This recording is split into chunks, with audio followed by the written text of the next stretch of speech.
Bonjour, je m'appelle Anthony Vallée, j'ai 33 ans et c'est en 2020 qu'on a découvert un mélanome juste ici au cou.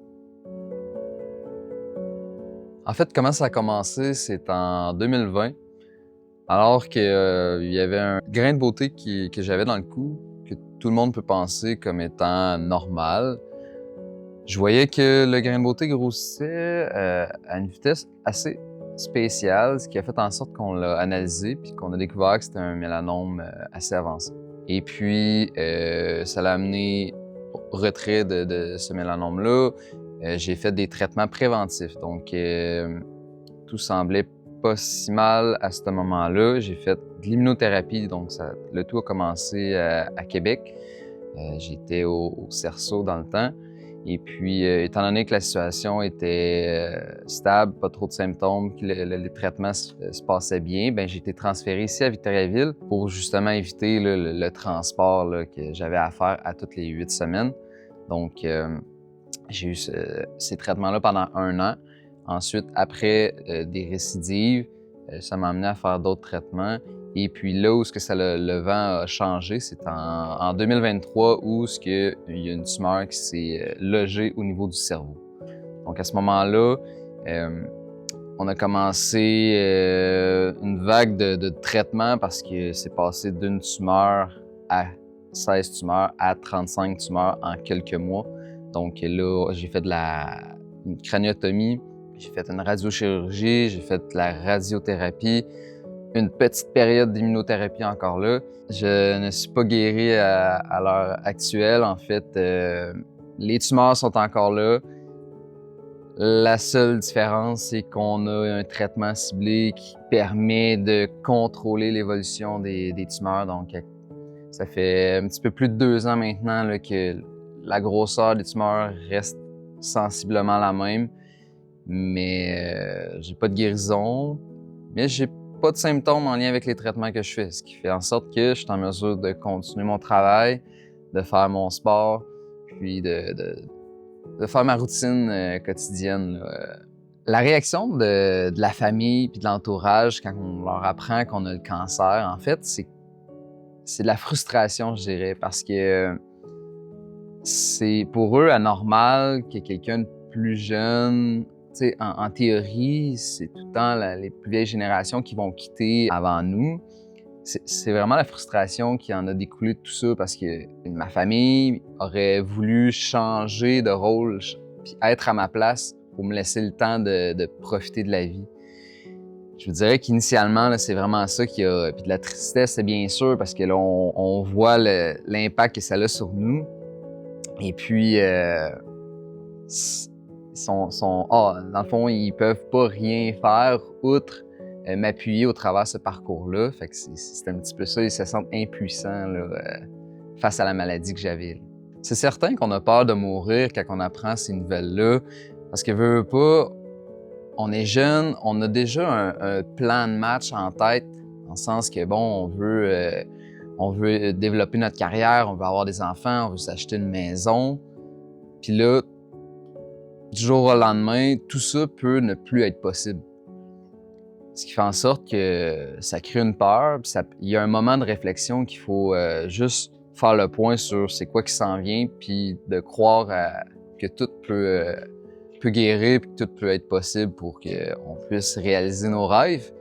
Mais je vous avouerai qu'au moment là, où on apprend cette nouvelle-là, c'est assez épeurant. En 2023, j'étais pas supposé me rendre à Noël. Ce qui faisait en sorte que on a testé, comme j'ai mentionné, la radiothérapie, j'ai refait de l'immunothérapie, puis rien fonctionnait. Donc, ça nous a amené à me proposer des soins palliatifs. Puis on s'entend que ça change la game quand on se fait annoncer ça. Pour moi, Noël, c'est important, puis je l'ai mentionné, j'étais pas supposé me rendre à Noël 2023. Là, Noël 2025 a passé. Donc, c'est 3 Noëls de plus qui se rajoutent dans ma banque de mémoire. Et puis, ça, pour moi, c'est quelque chose qui est miraculeux. C'est une période qui me crée de très beaux souvenirs. Puis, je suis encore très optimiste que Noël 2026 va arriver aussi. La différence avec le département d'oncologie ici à l'Hôtel-Dieu d'Arthabasca, je dirais, c'est vraiment l'environnement qui est paisible. On arrive, ça a tout été rénové avec des belles couleurs. Il y a une belle fenestration qui fait en sorte qu'on voit la ville de Victoriaville. Et puis, ça fait en sorte qu'on vit une belle heure là, avec le traitement, puis ça nous permet de relaxer, autrement dit, là.